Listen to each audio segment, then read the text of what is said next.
I had a purpose. I wanted to be one of the best basketball players to ever play. And anything else that was outside of that lane, I didn't have time for. At what age did that goal become crystal clear that that's what you I made that deal with myself at 13 years old. At 13 years old? 13 years old. That's the you deal I were made. crystal clear about it? Crystal clear. And where did the inspiration come from? The love of the game.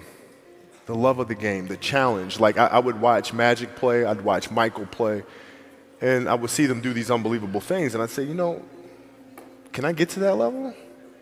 I don't know, but let's find out. Let's find out. And so that curiosity to see where I could push this thing led me down that path, I think. Basketball for me was the most important thing. So everything I saw, whether it was TV shows, whether it was books I read, people I talked to, everything was done to try to learn how to become a better basketball player. Everything. Everything. And so when you have that point of view, then literally the world becomes your library to help you to become better at your craft. The world becomes your library to help you improve your craft, better your craft. Yes, indeed. So because you know what you want, the world's giving you exactly the information you need to become better at it. Because you know what you're looking for. Yeah. So would you, when you size your peers up, how'd you size your peers up? Like if you're sizing people, I'm talking you're 13 years old, you're sizing peers up, what lens are you looking through your peers? So at 13 years old, I had a, I had a kill list. So, you know, they used to do these rankings. It was Street and Smith basketball rankings. And I was nowhere to be found because I was like 6'4", scrawny, like 160 pounds soaking wet. So I was like 57 on the list. And so I will look at 56, 55, all the way up to number 1, who these players are, what club teams they played for. So when we go on an AAU travel circuit, I got to hunt them down, right? And so that became my mission in high school, is to check off every other person, all those 56 other names, hunt them down and knock them down. Say I'm one of the guys on that list ahead of you, and we play. What are you doing to get a feel? Is your mind like, are you asking, let me see if this guy's better than me in this side and this side and this side? Or are you just going saying, I'm going to kill this guy? Well, it depends what year. So like at 13 years old, you know, I played the longer game because my game wasn't about being better than you at 13. It was to be better than you when, you know, the chips are really on the line. So when we played at 13, I would size you up and see what your strengths and weaknesses are. How do you approach the game? Are you silly about it? Are you goofy about it? Are you good at it just because you're bigger and stronger than everybody else? Right? Or is there actually thought and skill that you put into it? Right? And when I'd play to my weaknesses. I wouldn't play to my strengths. I played to my weaknesses. Because when you're playing summer basketball, there's so many games. So there's not a lot of skill work being done. So when are you going to get better? Right? When you're playing in competition situations, you're only playing to your strengths. Why? Because you want to win. Right? So what I would do, I was work on the things during those games that I was weak at. Left hand, pull-up jump shot, post game. Right? So I have a strategy.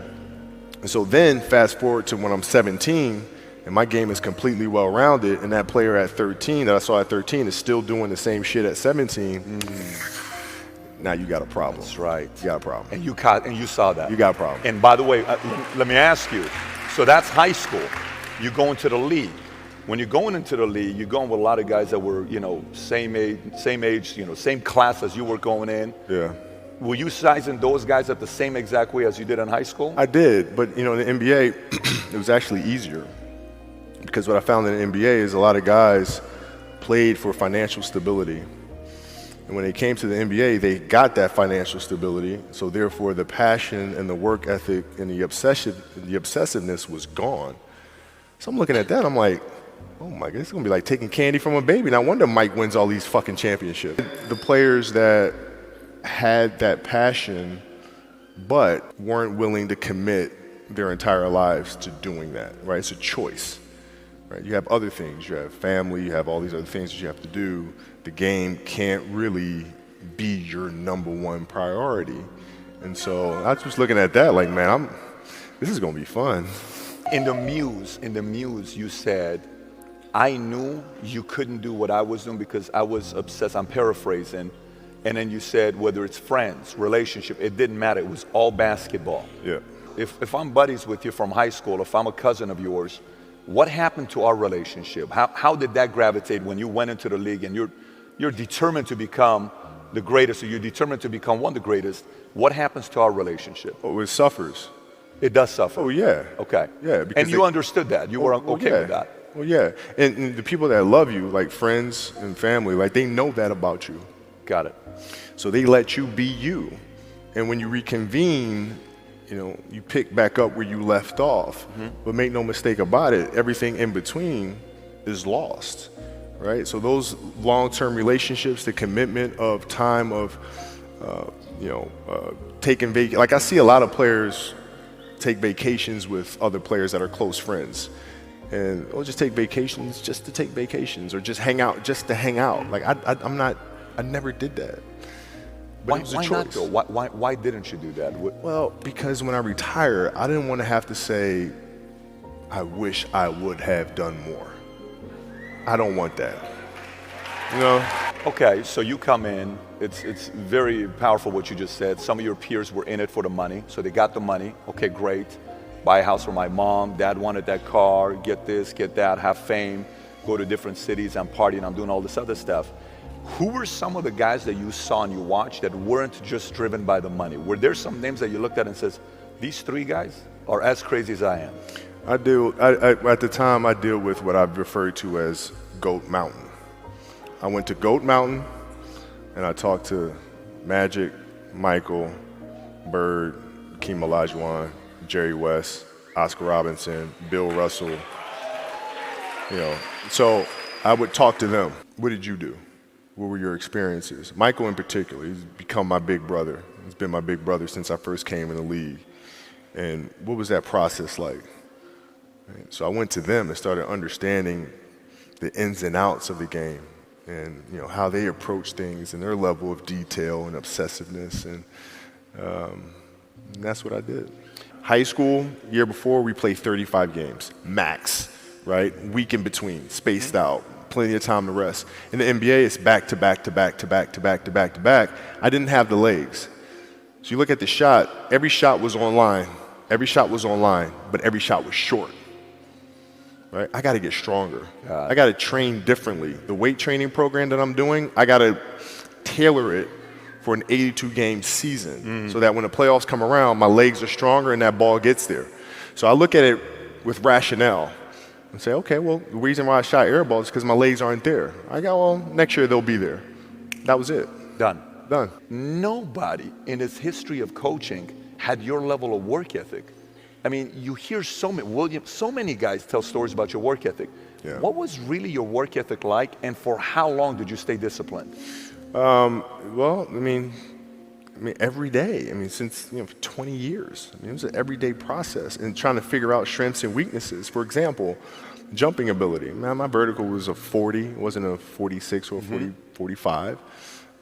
My hands are big, but they're not massive. Right? So you got to figure out ways to strengthen them so your hands are strong enough to be able to palm a ball and do the things that you need to do. Quickness, I was quick, but not insanely quick. I was fast, but not ridiculously fast. Right? So I had to rely on skill a lot more. I had to rely on angles a lot more. I had to study the game a lot more.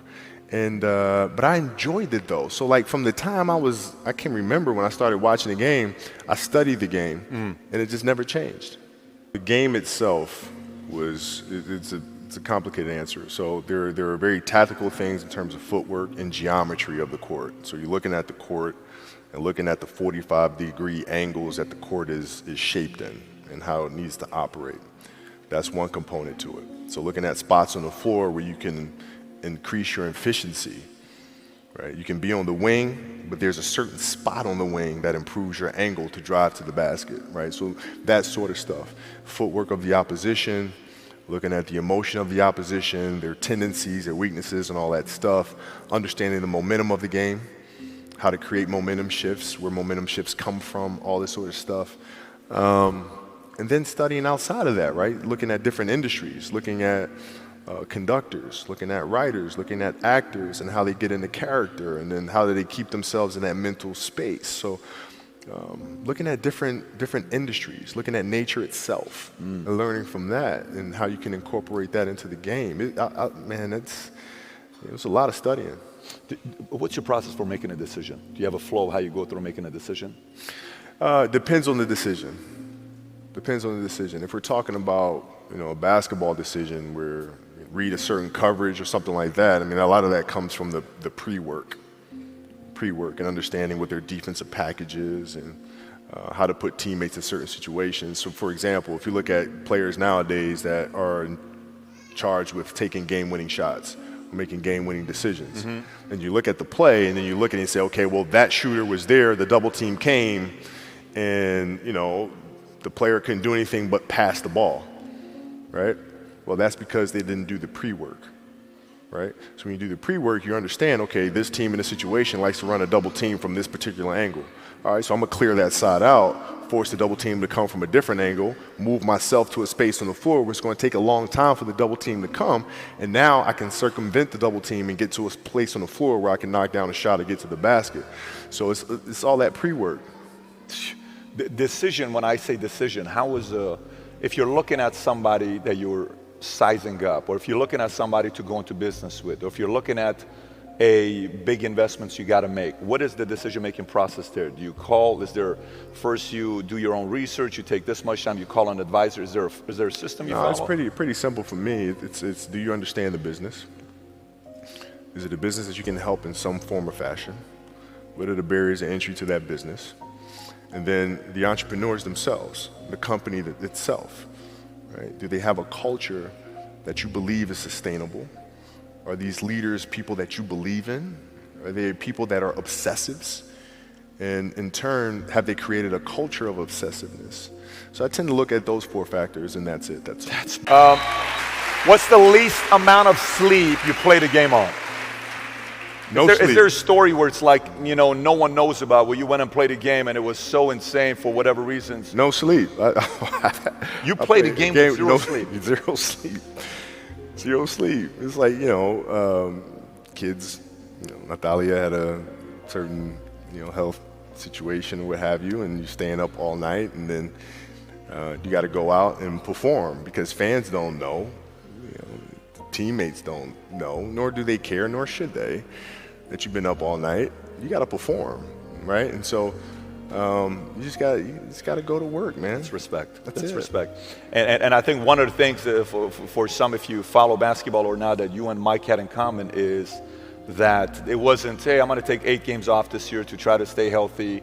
The mindset of knowing, like that to you is comical, right? To do that. What the hell is that, man? I don't know what that is. That's crazy. It's your job to be in shape. It's your job to be strong enough to perform at that level every single night. And as a competitor, I'm not ducking shit. Like, it's not, oh my God, my back hurts, I'm sore, we got to play Vince Carter and Toronto Raptors tonight. We actually had this happen. We had a game against Toronto in 2000, and Vince was tearing the league up. My back was jacked. But like the perception of that, like what? Kobe's missing the game against Toronto and Vince Carter because my back was really spasming. But people will be like, what? Oh, he's ducking Vince. Excuse me? No, I don't think so. So I would be in the layup line like, okay, there's a lot of days where you can rest and recover. Today ain't one of them. Your back can bother you any other day. That shit ain't bothering me today. Wow. He gonna have to see me today. Yeah. Amen. Yeah. Alter ego. Sometimes we are so worried about what other people think about us. It's like, oh my gosh, what if they think I'm crazy? What if they think I'm over obsessive or competitive? And what if this is like, you're too much? This is just not healthy for you to be thinking this way, right? Yeah. How did you get your mindset into this alter ego to be comfortable being Black Mamba? Like, how did that happen? It's a good separation for me, emotionally, to be able to put myself in a place where at practice or when I'm training or during games, I switch my mind to something else. I switch my mode into something else, right? For me, it's the equivalent of Maximus Decimus Meridius in Gladiator picking up the dirt, smelling the dirt. It's go time, right? So that was my mental switch. It was like an actor getting ready for a film. You got to put yourself in that cage. When you're in that cage, you are that character. And then when you leave there, it's something completely different. But when I'm in that cage, bro, don't fucking touch me. Don't talk to me. Just leave me alone. There used to be certain games, like, for like certain key games. I don't think I've ever said this before. This kind of makes me seem very psychotic, but whatever. I used to play the Halloween theme song over and over and over in my headphones. Pre-game. Seriously. Seriously. And it was important that it was Michael Myers because the mask itself was void of emotion. Void of emotion. It has That's nothing to do with psychotic at the pressure, it has highest nothing level. to do with hype, has nothing to do with camaraderie. It's stone cold killer.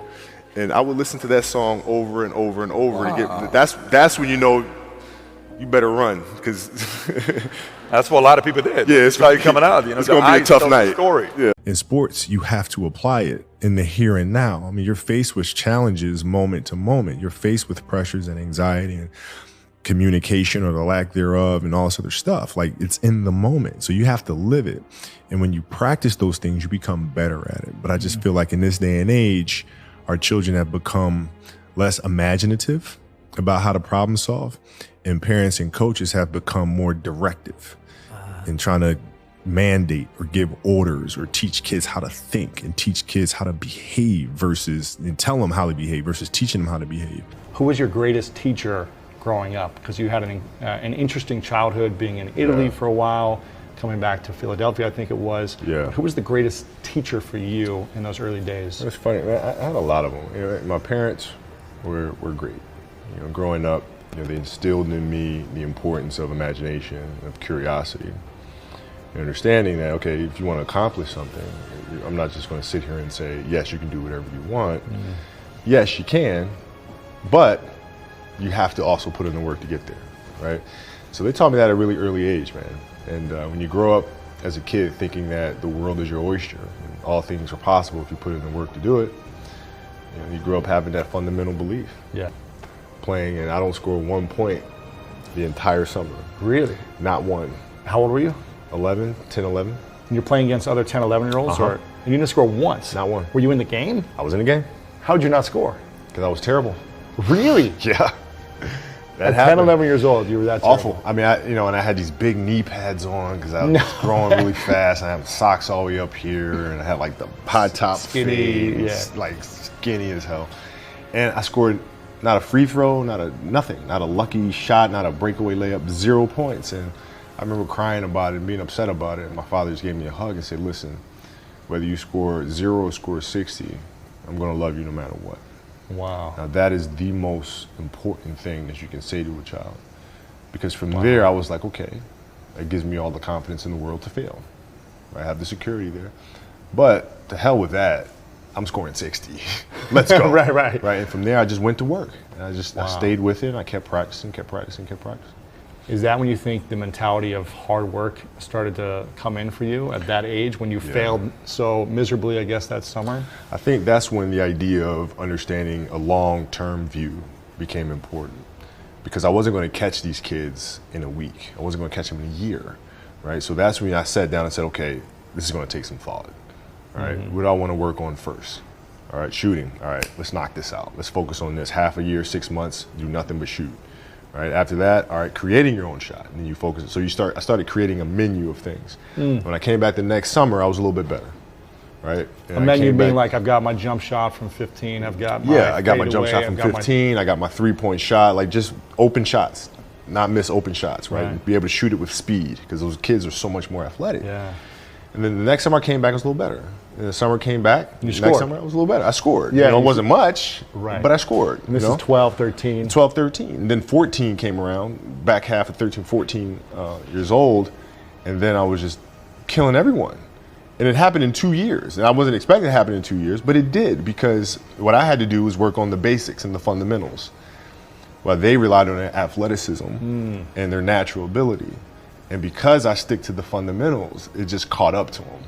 And then my body, you know, my knees stopped hurting. I grew into my frame and And then your athleticism, once you have the fundamentals, Exactly. the hard work, the mindset, and you tack on the athleticism, it's game over. Then it was game over. Wow. So from 13, you're good, average still? I was good. I was good. And then about the end of my right when I was turning 14 I became the best player in the state.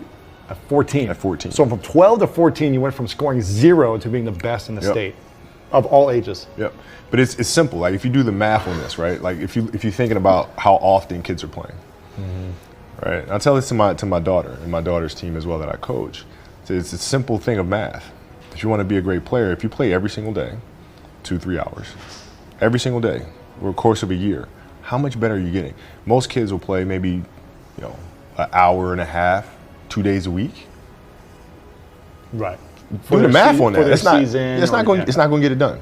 It's not going to get it done, right? So if you're obsessively training 2-3 hours every single day over a year, over 2 years, You're accelerate. you make quantum leaps, man. Just doing a summer camp for 2 weeks, you see a difference. I remember playing basketball growing up. You It's see it. You get a lot better, and you come back Yes. more confident playing on the playground with guys who used to beat you. Yeah, and I tell the parents on my team, I said it's when I say your kids are going to become great basketball players, and they're like, really? I'm like, yeah, it's not.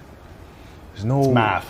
It's it. Show up every single day. Show up every single day, do the work. But you have this Mamba mentality. Your book's coming out soon, and how did you develop this? There's a beautiful story that I love from Jay Williams. I don't know if you remember Jason Williams, where he did an interview a while back, and he talked about how when he played you, I think the first time, or one of the first times he played against you, he was like, I'm going to show up so early to the court to warm up and practice like before anyone. Yeah. And he shows up at the court. I don't know if it was in LA or where it was, and you were the only one there. Already shooting free throws, already doing your fundamentals.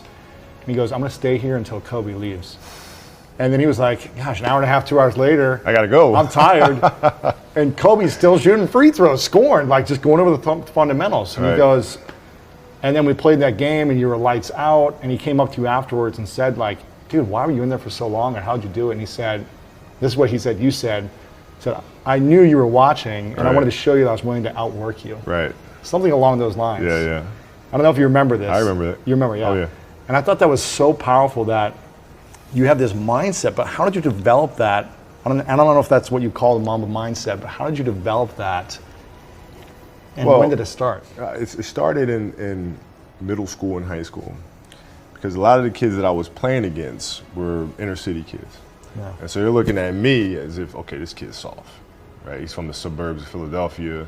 His father played in the NBA, played professionally. He's got it easy. Born on second, all this other stuff, right? And so they felt like they could try to be physical or try to intimidate me and do all this other stuff, which they couldn't, right? But now I'm saying, okay, well, you're trying to attack me. How am I going to attack you? How can I mentally figure out ways to break you down?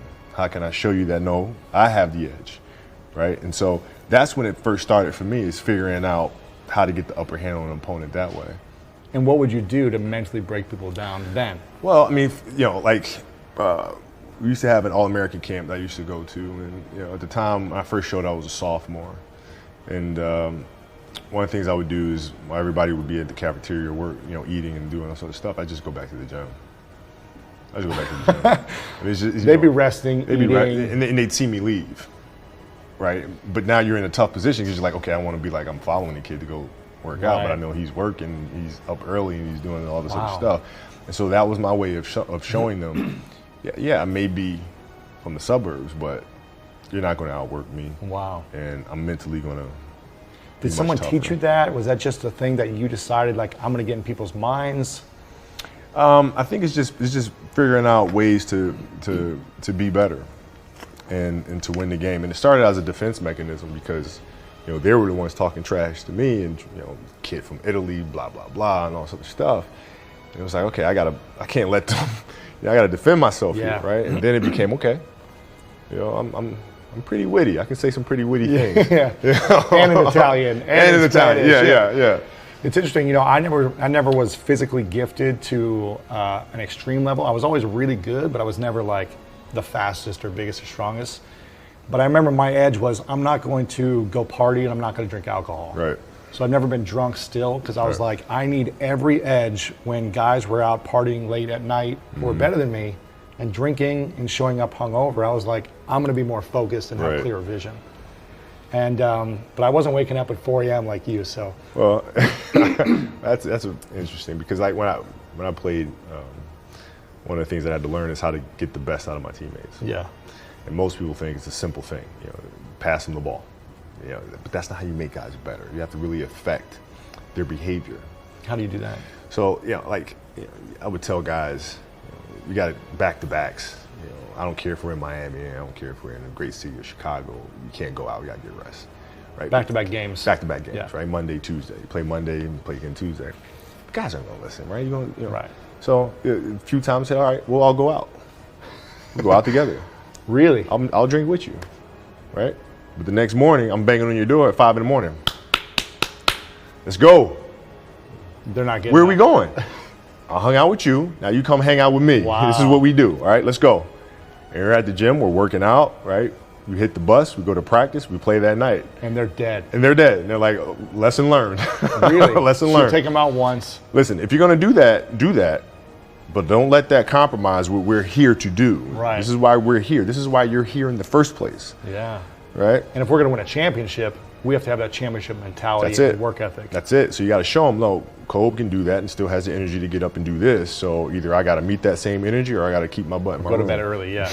Listen, I don't deal with people that don't commit at that level, but then act as if they do. I don't deal with that. What's the least amount of sleep you played a game on? No Is sleep. there a story where it's like, you know, no one knows about, where you went and played a game and it was so insane for whatever reasons? No sleep. You played a game with zero sleep. Zero sleep. Zero sleep. It's like, kids, Natalia had a certain, health situation or what have you, and you're staying up all night, and then you got to go out and perform because fans don't know. Teammates don't know, nor do they care, nor should they, that you've been up all night. You got to perform, right? And so you just got to go to work, man. That's respect. That's it. respect. And I think one of the things for some, if you follow basketball or not, that you and Mike had in common is that it wasn't, hey, I'm going to take 8 games off this year to try to stay healthy. The mindset of knowing, like that to you is comical, right? To do that. What the hell is that, man? I don't know what that is. That's crazy.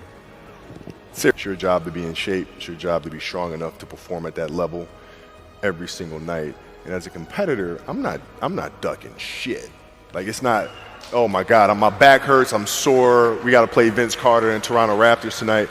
We actually had this happen. We had a game against Toronto in 2000, and Vince was tearing the league up. My back was jacked. But like the perception of that, like what? Kobe's missing the game against Toronto and Vince Carter because my back was really spasming. But people will be like, what? Oh, he's ducking Vince. Excuse me? No, I don't think so. So I would be in the layup line like, okay, there's a lot of days where, you can rest and recover. Today ain't one of them. Your back can bother you any other day. That shit ain't bothering me today. He gonna have to see me today. Yeah. Oh, man. Yeah. Just going to sit around. Well, what does losing feel like to you? It's exciting Why is it exciting? because it means you have different ways to get better. There's certain things that you can figure out that you can take advantage of, right? Certain weaknesses that were exposed that you need to shore up, right? So it was exciting. I mean, it sucks to lose, Right. but at the same time, there are answers there if you just look at them. Because you get the information from losing more than from winning, probably. Yeah. I mean, the answers are there when you win too. You just have to look at them. Yeah. Right. So it's a constant process. It's exciting when you win. It's exciting when you lose because the process should be exactly the same, whether you win or you lose. As you go back and you look and you find things that you could have done better. You find things that you've done well that worked. You figure out how did they work, why did they work, how can you make them work again. Yeah. And but the hardest thing is to face that stuff. That's a really, really tough challenge. You mean face it, you mean look yourself in the mirror and say, okay, this is how I showed up, or this is what happened. And I'll give you an example. So Katie Lou Samuelson is one of the best college basketball players in the country. She plays at UConn. She's going to be a senior. Right now. Yeah. And she's from Huntington Beach out here by us. And so she comes down and she works with some of my girls on the team and she helps coach. And they just had a really tough season last year where they lost to Notre Dame in the final. That's right. Really tough. First loss in years, right? Yeah. And so I asked her, I said, have you watched the Notre Dame game? She was like, no. I said, well, why not? I said, I don't want to watch that. I said, I know you don't, but you're going to play Notre Dame this year, yeah? Yeah. What's the chances you see him again in the final? I said, well, you probably see him again. I said, well, you can't show up and play them without knowing why you lost that one, right? So, you know, the mistakes that you've made in that game, you have to do the hard stuff and watch that game and study that game to not make those mistakes over and over again just because you weren't brave enough to face it. So she came down to the office. I brought her down to the office and we sat down, we watched that game together. Wow. Right? And you gotta deal with Face it. You gotta deal with it. Face it, learn from it. Wow, it must have been cringing for her to just be like, oh, replaying like we could have won, all these things. That's exactly it, isn't it? If I just did that one thing, That's exactly if I right. didn't get that foul, if I was scored that layup. That's exactly right. You're looking and say, oh, there's the mismatch. Oh, there's the gap. You know, and all those little things, and it sucks. But you don't want to have that feeling again, do you? Right? So you got to really study it, face it, and not to say you'll win the next time you face it, but at least you'll give yourself a better chance. Yeah. 4 years later, in 2000, I made my first Olympic team and was fifth. Came back from that pretty disappointed. I wanted to come home with a medal, not a piece of paper that said I competed. Yeah. So I used that as motivation. And 6 months after my first Olympics, I broke my first world record. Eat, sleep, swim. That was literally it. I guess for an extended period of time, 5 or 6 years, I went every single day without missing a single day. I never got sick. I was in the water on Christmas, birthday, holidays, everything. It didn't matter. And the thought process behind that was, when you take a day off in the sport of swimming, it takes you 2 days to get back to where you were. So when somebody is taking off on a Sunday, they're not back till Tuesday from where they were on Saturday. So I have that many days ahead of them. I was putting all of that, you know, we would call it putting it in the bank. We were storing all of this good work that we were doing, this hard work that we were doing, continuous hard work, and it was going to pay off at some point. Yeah. So, you know, we just kind of kept grinding. So I was swimming probably 80 to 100,000 meters a week, 10 practices a week, working out of the pool, 3 different sessions. So core was something that we really worked on and did a ton of body weight stuff.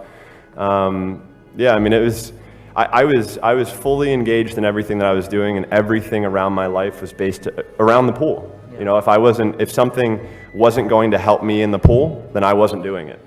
It wasn't about really like, I mean, I guess it wasn't about chasing the medal record or this or that. It was doing the best that I could. And honestly, like I performed and I trained, I guess I trained harder than anybody else. You know, I was doing things that people dreamt about doing, you know, in the water, training wise, or I don't know. It was just, I was putting myself in a position to have the chance to win a medal.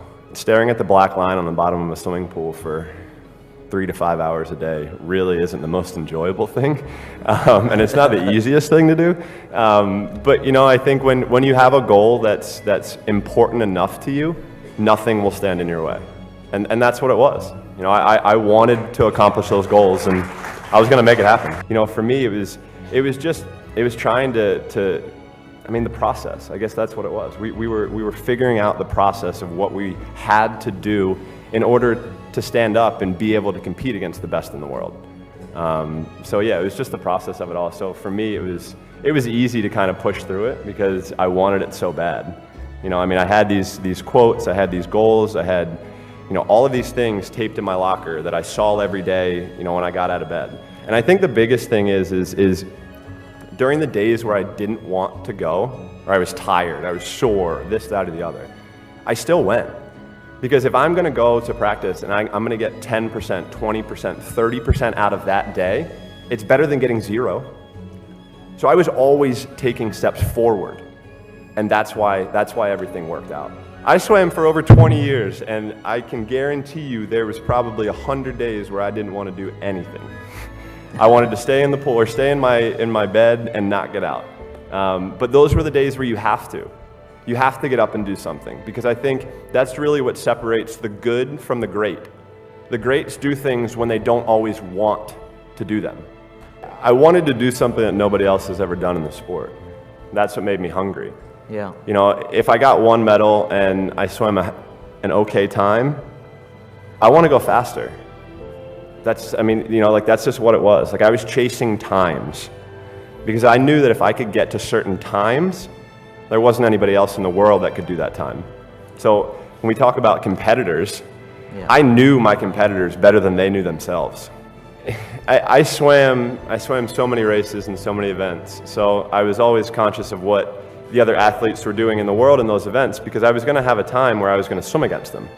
And we can talk back to the mental part of it. Yes. When these things come on, when these bright lights come on, not many people can step up to that challenge. So if you have a person like that, then there are ways that you can kind of expect that they're not even going to be in the race. So it's, I don't know, it was just something that my coach and I were always very aware of, and we kind of knew how they swam their races. You know, like I knew, you know, the 100 fly, for example, in 2008, I knew that Michael Kavik was going to be out a second faster than me. And I knew if I could go 24.0 on the first 50, I had a chance to win. I was 24.01 at the first 50, and I won by 100th. So we kind of knew what to expect. My losses were the best things that could happen to me. Because you know, when I had a loss, it was because I wasn't doing what I needed to. I wasn't preparing myself the best way that I could. So I got what I deserved. And I think that's the great thing in sports. You know, as much as you want to prepare or not prepare, you're going to get the results that you deserve no matter what. So, you know, if you're going to do something, you might as well give 100%. Your mind is such a powerful tool, right? So you use it to your advantage. And you know, I think as a kid growing up, I was taught to take the word can't out of my vocabulary. Because if you say the word can't, you've made your mind up. Do something else. You know, like if I say I can't get out of bed this morning, I'm not going to get out of bed. So I think just those negative words, I think, were something that I took out that helped me believe that whatever I put my mind to, I could achieve. So yeah, I mean, I guess it's like we were saying, like we tried to keep it simple as you possibly can do it. Because the more you start complicating things, it's just never going to go well. So that my coach was able to, you know, kind of put me through these little tests and practice that would help me mentally prepare myself. You know, whether it's breaking my goggles on purpose so I can't swim with goggles during a race. So then I have to figure out a way to stay calm and to stay relaxed. Or when I do visualizing, I spend a ton of time visualizing on how the race could go, how I want the race to go, and how I don't want the race to go. So I'm already prepared. For whatever happens, I can accept it and move past it. I mean, I think the biggest thing is that we all need to understand is that it's okay to not be okay. You know, like we're human beings. We're going to go through ups and downs. We're going to have struggles. It's the way of life. You know, if life was easy, then it wouldn't be as fun. You know, so it's you know, we kind of have to have those ups and downs to really be able to learn and grow. And for me, my downs were, like as I said, some of the scariest moments in my life. But you know, for a long time, I couldn't look at myself in the mirror because I saw myself as strictly a swimmer, not as a human being. And that's scary. So for me, I had to find out whatever it was that I was looking for and find out who I was. So for me, during that process in 2014, I was able to really see and like myself the way I am. And I liked who I saw in the mirror.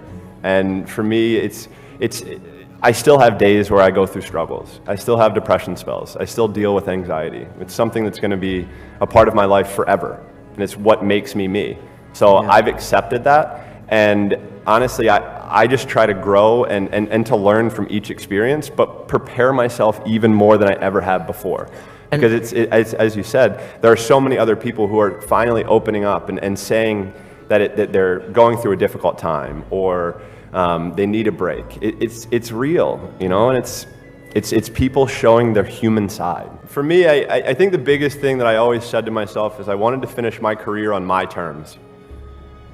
That was it.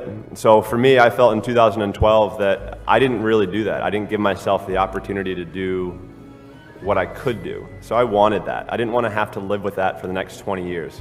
Kind of have that what if. What if I did this better? What if I did that better? So for me, I wanted to give myself that chance, and there was nobody else that could make that choice but me. So I chose that I wanted to come back, and I'll never forget the meeting I had with my coach, and he just said, we're doing it my way, and that is the only way that we can do it. And at that point, I had to just say, all right, fine, let's do it. And not complain, not argue, not talk back. I was really good at all of those things. But just trust the process. And you know, I think going through that from, you know, coming back in 2014 and enjoying the process again, I felt like a high school kid. And I was having fun. And I think that was the best part of that journey. You know, climbing back up to the mountain the mountaintop is really easy. Staying up there is even harder. Yeah. So that climb and that journey was easy because I wanted it so bad, but it was so enjoyable. And being able to finish how I wanted, you know, come back and four-peat the 200 IM, win the 200 fly, win a couple relays, but have my family there, my firstborn son, my wife. Those are moments and memories that I will have forever, and those are some of my proudest memories. So throughout my life, I had the opportunity to do anything and everything, and for me, I wanted to take every opportunity that I could to be the best athlete that I could be, because everything that I was giving up, I had the chance to do when I was done. You know, yeah, I missed out on a few dances or, you know, dates, movies, this, that, and the other, but I had opportunities that nobody else ever had. And for me, I'll give up anything to do that. So it was easy for me to give that stuff up because, you know, I mean now, and it's actually kind of comical. I feel like that Boomer and Beckett and I are probably learning some of the same things at this very time because, you know, like for me, like I was in the pool swimming all the time, right? I said before, eat, sleep, and swim. That was my job. That was my life. So, you know, I didn't have the chance to have the experiences through the teenage years and on that other kids had. So I'm experiencing some of that stuff now and learning some of the stuff now that I probably should have learned or could have learned at a younger age. Yeah. And I'm okay with that. You know, like it's enjoyable for me, and honestly, it's challenging for me too. But I think the biggest thing that I've really learned with kids is I've learned the definition of patience a little bit more. Yeah. They're always testing my patience, and they know how to press my buttons better than any human out there. So it's a cool process. Try to be their own person. You know, like for me, like I was never trying to be the next Mark Spitz. I was trying to be the first Michael Phelps, and that was my goal. So, you know, I think when you try to be somebody else, it's almost impossible to be somebody else. So, you know, it's just trying to be the best you that you can possibly be. And yeah, I mean, that's really it. I mean, everyone used the comparison for me and Spitz for how many years, and then that was never the goal of the dream. I didn't even know who Mark Spitz was when somebody first asked me. You know, so it's like, and not because I don't know my history, but that wasn't what I was trying to chase. I was trying to do something to be the first. I was trying to be the first person to ever do something in that sport, or the first person to ever do something at the Olympics of that magnitude. So, you know, my goals were my personal goals, and nobody else is going to stand in the way. I'm my worst critic, so I mean, I'll say, yeah, I'm the hardest on myself out of any people in the world. So, I mean, but I will say I had some of the greatest competitors in the water that really did push me. I mean, you think about it, I swam with Lochte for basically my whole career, and we were 1-2 or 1-3 basically every single race. So, you know, I was competing with the best of the best, and I had them basically next to me every day. Basically broke it down to, you know, take 5 things and work on those 5 things. Do those really well for a month. After that month, it's going to become a habit, right? So then you can take on 5 or 10 other things. And once you've done that, you can do 5 or 10 other things. And before too long, you're ready to go. You got everything that you need to be the best that you can possibly be. So I think it's the small steps. You know, Rome, the famous saying, Rome wasn't built in a day. I hate hearing that, but it's so true. Because you can't expect something overnight. You have to go through the process of it. And that's the biggest thing. You know, I can't jump out of bed tomorrow and say I want to break the world record in the 200 IM. No, I have to do the small pieces to be able to get to that goal. So I think it's really taking a step backwards and understanding what you want, and then figuring out a plan on how you're going to get there. You know, my motto throughout my whole career was dream, plan, reach. Figure out a dream, plan on how you're going to get there, and reach for it. If it doesn't go well, you go back to the drawing board, figure out a different plan. 5 rules, and everything that I did, I always used those 5 rules, and those 5 rules helped me to become successful in various different areas. And I believe that those rules can be applied to almost anyone and everyone. You don't need to be a bodybuilding champion, you don't need to want to be a governor of California or to be an action hero or anything like that. If you want to excel in whatever you do, those rules are for you. It's that simple. Now I have to tell you right off the top that I always was very intense. As a kid already, I was very intense and I was very hungry. I always wanted to be the best. I always wanted to be number one. I always wanted to get to the top. I never believed in just getting by. Now, I have nothing against people that just want to get by, because I think there are many roads to happiness, but I think that we all here like to be successful and we are driven. So that's why those rules apply to you. So my first rule is find your vision and follow it. You see, I think it's the most important thing that we have a very clear vision of where we go, a goal, where do we go? Because you can have the best ship in the world, you can have the best cruise liner, but if the captain does not know where to go, that ship will drift around the world and out there at sea and will never end up anywhere. And this is exactly the way it is in real life. If you don't have a goal, if you don't have a vision, you just drift around and you're not going to be happy. This is why it is so important to have that vision. Now, I created that vision in Austria because I grew up after the Second World War. Austria, right along with Germany, lost the Second World War, thank God. And the problem was that everyone was so depressed because they lost the war that there was alcoholism everywhere. There was, of course, depression. There was a terrible economic situation. There was famine. There was starvation and all of those things. And also it was kind of a little place and narrow. I felt I wanted to get out of there. I wanted to escape. And I couldn't see myself really to work there and to stay there, to work in a factory or to work on a farm, or to even to follow my father's footsteps and to become a police officer. I couldn't see that either. As a matter of fact, that's what my parents wanted me to do. They wanted me to become a police officer and to marry a girl by the name of Heidi and to have a bunch of children and to run around like the Von Trapp family in The Sound of Music. But that's not what I saw. This was the vision of my parents, but not mine. And luckily, one day in school, I watched a documentary about America.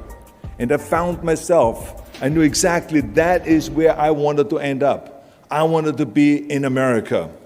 Everything that I saw in the documentary, I just loved. Everything was so big. I remember the tall skyscrapers, the monstrous bridges, the giant freeways filled with beautiful cars, the huge jetliners, movie stars, Muscle Beach, and all of those things. I could not wait to get there. The question was just, how do I get there? How do I get to America? I mean, this was not a common thing to do way back in the 50s. No one had the money to travel or anything. But one day I was fortunate enough to see a magazine. And that magazine showed me the path to America.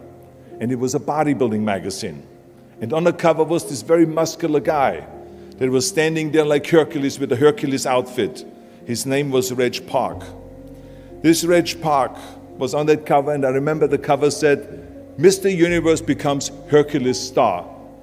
I read the article as fast as I could, learning about how he grew up in Leeds in England, poor, and how he trained 5 hours a day, every single day, and trained and lifted weights, and then he finally became Mr. Great Britain. And then he became Mr. Universe. And then he won a second Mr. Universe title and a third Mr. Universe title, and then all of a sudden he landed in Rome in Cinecittà doing Hercules movies. And there he made millions of dollars, and this money he took and bought himself a gymnasium chain in South Africa, and he became a successful gymnasium owner. And as I read, I became more and more certain about my own future. As I read this story, I was so excited, so interested. I knew exactly that I wanted to become another Reg Park. I know he laid out the blueprint for my life, basically. I could see myself, I could visualize myself clearly to be a champion on that same stage where he won the Mr. Universe, and then to move to America, then get into movies, and then become rich and famous. I had that vision very clearly laid out. I was so happy that I knew exactly where I was going. From that moment on, everything that I did, no matter how hard I had to work or how much I had to struggle, it didn't matter. It was a wonderful joyride because I knew what the purpose was and I found my passion. The simple truth is, if you don't have a vision, if you don't have a goal, if you don't see your future laid out in front of you, you're just floating around without a purpose. And I think that the numbers speak for themselves. This is why so many people around the world are unhappy with their jobs. I mean, in America, 74% of the people hate their job and would like to change jobs. But think about that. That means that only a quarter of the Americans love their life's work. I mean, that is a very depressing statistic. I always smiled when I worked, no matter how hard I worked. I always had a great time, no matter what I did. It didn't matter if it was in bodybuilding, or if it was in the movies, or if it was as governor. I remember in the pumping iron days, people ask me in the gym all the time, why are you smiling all the time? Why are you so happy? You have to lift 50 tons of weights. You have to train 5 hours a day. I mean, I look at the other bodybuilders' faces and lifters' faces, and they look kind of depressing. They look sour. They're miserable that they have to lift weights. You don't look miserable, you look happy. And I tell them always, I say, I smile because I know exactly that every rep that I do, that every set that I do, every weight that I lift, I get one step closer to turning that vision of mine into reality and becoming that Mr. Universe. I could not wait to lift another 500 pounds in the squats. I could not wait to do another 1,000 sit-ups. I could not wait to do bench press, more bench press and more curls until I couldn't move my arms anymore. Because I knew that every rep got me closer to standing on that stage as a champion. As a matter of fact, when I lifted weights, I didn't really feel like I was lifting weights. I felt like I was lifting a trophy over my head each time I lifted. And to have all those bodybuilders around me and thousands of people screaming. And I tell you that this vision didn't just help me in bodybuilding, it helped me with everything, like I said. I remember in the movie business, there was many times stunts that I had to do, where I got hurt, where I was in pain, in agony, and had to do it over and over again. I remember one incident specifically on Conan the Barbarian. There I was, crawling on all four, on rocks, over rocks and gravel, holding my sword right in front of me. And as I was crawling, the camera followed me, and it was around 30 feet that I crawl on those rocks and this gravel. And eventually, after 10 takes, my elbows and my knees started bleeding and hurting. And the director came to me sheepishly and said to me, he says, do you mind if we do another take? I need a close-up of you. And I said to him, no, I don't mind at all. I said, go and do as many takes as you want. He says, no, I don't want to do that because I know you're in pain, you're bleeding. I said, no, I don't feel any pain. I said, the only thing I see is the finished scene.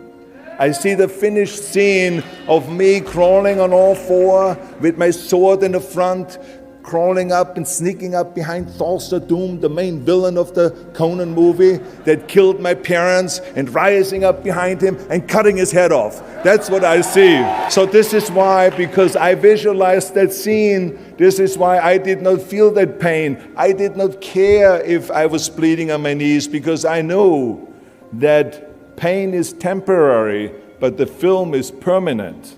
And I explained that to the director, so this is why I try to tell you, always discover your vision, and the rest will follow. Now my second rule is never ever think small. If you're going to accomplish anything, you have to think big. You have to go and shoot for the stars. The biggest challenge most people have is because they think small.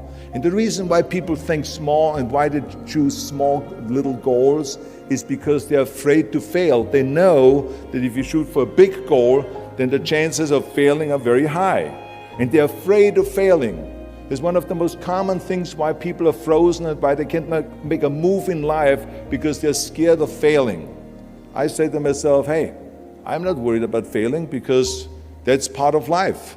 You're not going to go and win everything. And how far can you fall? Look at this. This is the ground. That's as far as I can fall. And you know something? that the only time you really consider the failure is if you fall and you don't get up. But if you get up, you never consider the failure. So I never considered myself a failure. I always considered myself a winner, even though I fell every so often. But I always got up and I always moved forward. This is the important thing.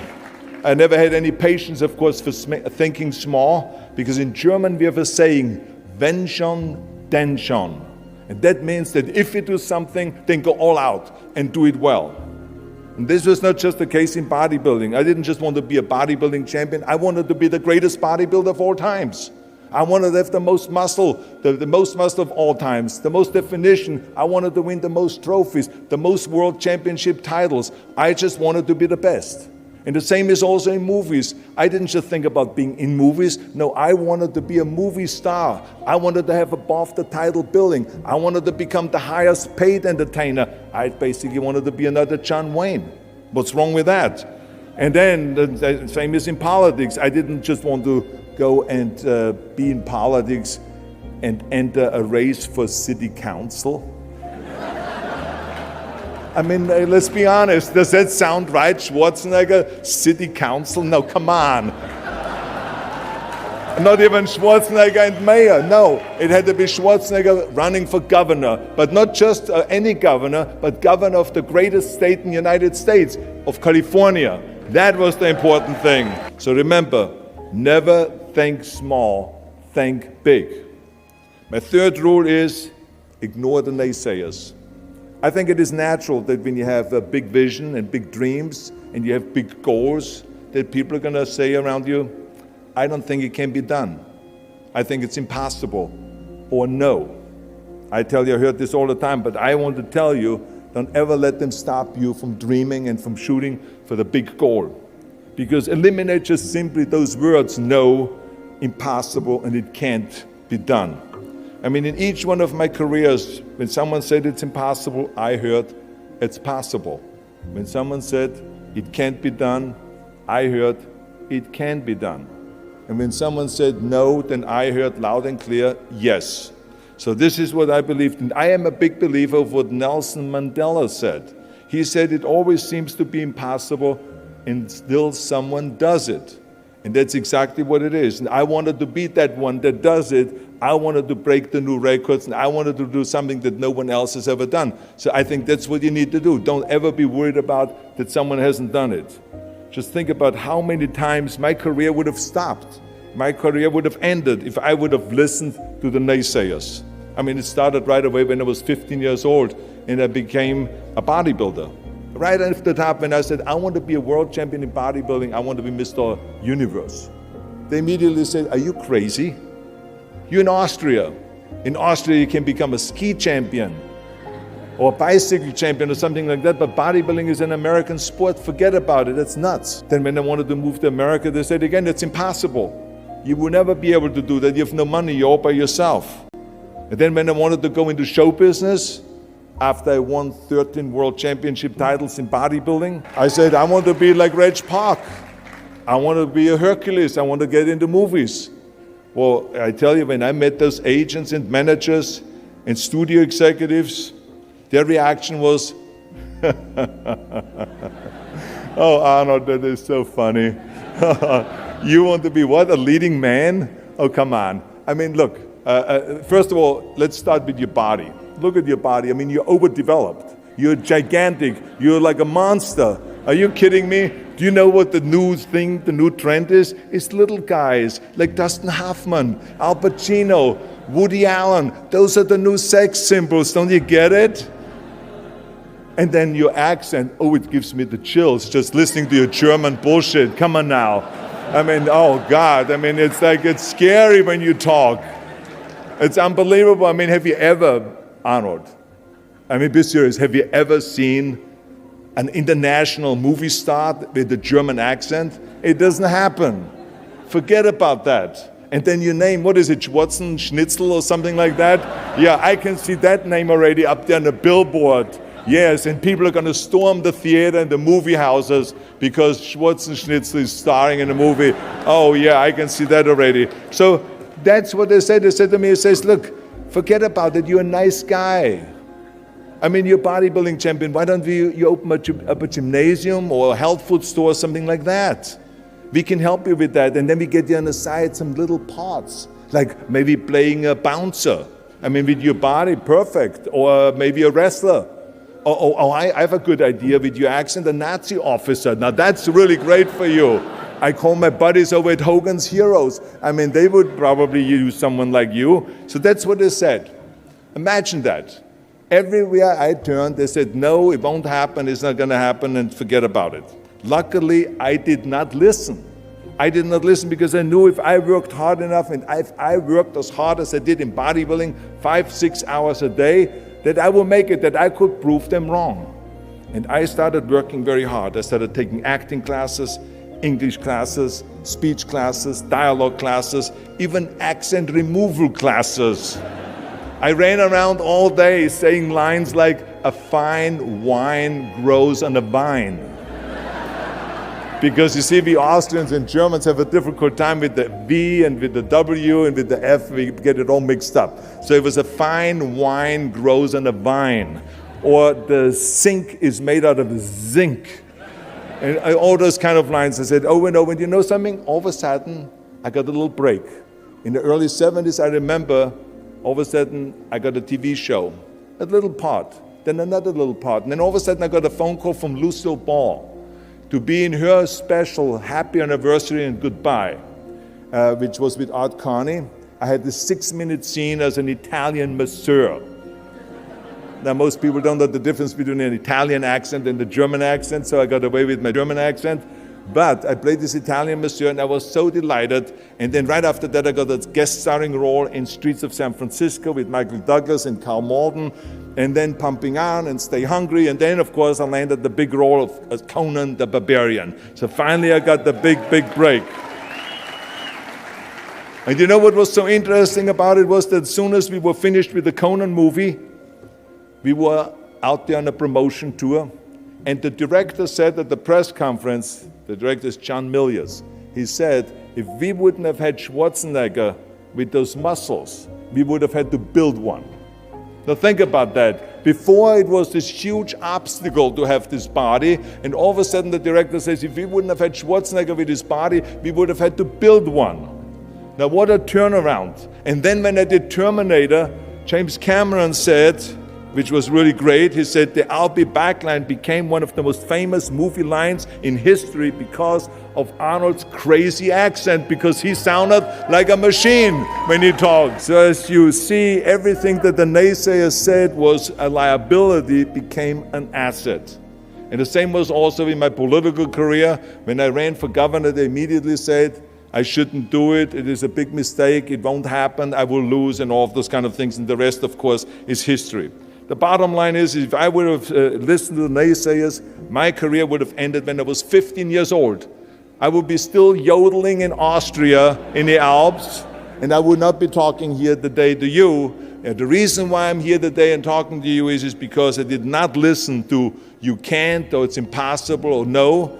So I just recommend to you very strongly, ignore the naysayers. My fourth rule is, work your ass off. Nobody ever stumbled upon success by accident, except maybe the guy who found gold in California. But don't ever think that you can be that guy. I mean, you never want to fail because you didn't work hard enough. I always believed no stone unturned. Work your butt off. That's what I always believed. No matter what you do, work, work, work. I remember Muhammad Ali, one of my great heroes, had a great line in the 70s when he was asked, how many sit-ups do you do? He said, I don't know, because I start counting only when it starts burning. When it starts burning, that's when it starts counting. You see, that's what makes you a champion. It doesn't matter in what area you're in. No pain, no gain. I mean, it drives me absolutely nuts when people say, I don't have time to work out. Have you heard that many times? I don't have time to work out, or I have worked so hard all day, I'm tired, I cannot work out anymore. Or I cannot read another book, or I cannot improve myself, or I don't have time, or I work so hard that I cannot really improve my business, or I cannot grow as a person, or any of those things. What the hell are we talking about here? I mean, the day is 24 hours. You sleep 6 hours, so you have 18 hours left. I mean, I know there's some of you out there that say, well, wait a minute, I sleep actually 8 hours, but that's just sleep faster, okay? Listen, when I came to the United States, I remember that I trained 5 hours a day, every day, and I was managing a construction business, and I was a bricklayer, and I went to college also, and I took acting classes from 8 o'clock at night to 12 o'clock midnight. All of that in one day. Every day I did that. I did not worry about it. I knew that I had 24 hours and I didn't want to waste one single hour, because I believe of what Ted Turner said, who is one of the great entrepreneurs who started CNN and so on. He said, early to bed, early to rise, work like hell and advertise. So that's what I believe. Just remember, you can't climb that ladder of success with your hands in your pockets. You must work your ass off. It's that simple. And my fifth and last rule is, don't just take, give something back. Leave your mark on the world. I believe that we all have an obligation to do something for our community, something for our state, something for our country. We must serve a cause that is greater than ourselves, because we all know that in the end we will be judged not by how much we made, but by how much we give. Ever since America greeted me with open arms, I've had this sense of responsibility, and I felt obligated to give something back to America. Eventually, the joy of giving back was so great that I decided to become a public servant full-time and to turn my back, actually, and walk away from my career as an actor. After I finished promoting Terminator 3, I jumped into the race, into the governor's race in California, and I ran for governor. And even though my friends advised me not to do that, they said, are you crazy, Arnold? Don't you understand that you would lose now this $20-30 million a movie that you're getting paid? And they will only pay you $178,000 as governor a year? Well, I didn't care, because I knew that all the money that I've made and to be in that position in the first place to make this money is because of America. It was time to give something back. So I became governor, and I didn't even take the $178,000. I gave it back to the taxpayers, because it was petty cash. It's the last thing I needed. And I can tell you that those 7 years were the most exciting and the most rewarding and the most gratifying years of my life. To work all day long, to solve problems and to serve the people was absolutely heaven. It was the best job I've ever had. That I was very fortunate that I had great heroes. I had great heroes that I could look up to, and I mentioned two of them, Muhammad Ali and Sergeant Shriver, my father-in-law. But there's other great heroes like Gorbachev, Reagan, Mandela, great leaders like Mother Teresa, Chancellor Kohl, and Churchill, and the list goes on and on. I mean, those people had such an impact on the world. Single-handedly, they've changed the world. I mean, if you think about just Gorbachev, I mean, this man, every time I meet him, I'm in awe. I mean, he grew up under communism, and he rose from the bottom of the ranks straight up to the top. He became president of the Soviet Union, one of the most powerful people in the world. And he was the leader of the Communist Party. And when he was in that top position, he realized that the system was broken.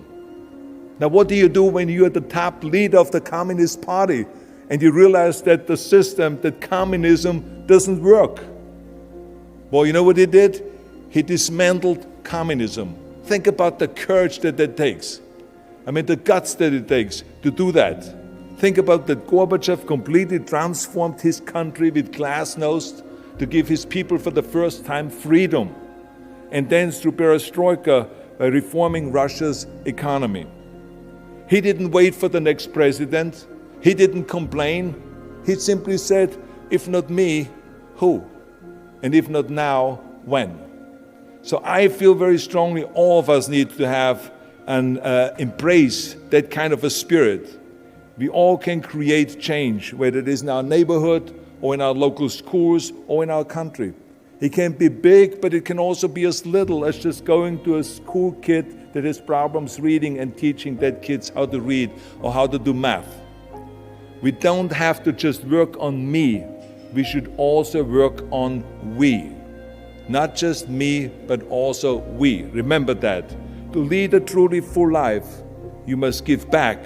You must leave the world a better place than you found it. Because the bottom line is, it is up to us. I mean, those rules that I've given you are important rules, but giving back is one of the most important rules. I guarantee you that if you follow all of those rules, you will have many victories to celebrate. And you will leave, your work, and you will have extraordinary kind of a record, and you will leave a legacy behind that you can be proud of. So I want you to remember those rules. Have a vision. Think big. Ignore the naysayers. Work your ass off and give back and change the world. Because if not us, who? If not now, when? Thank you very much.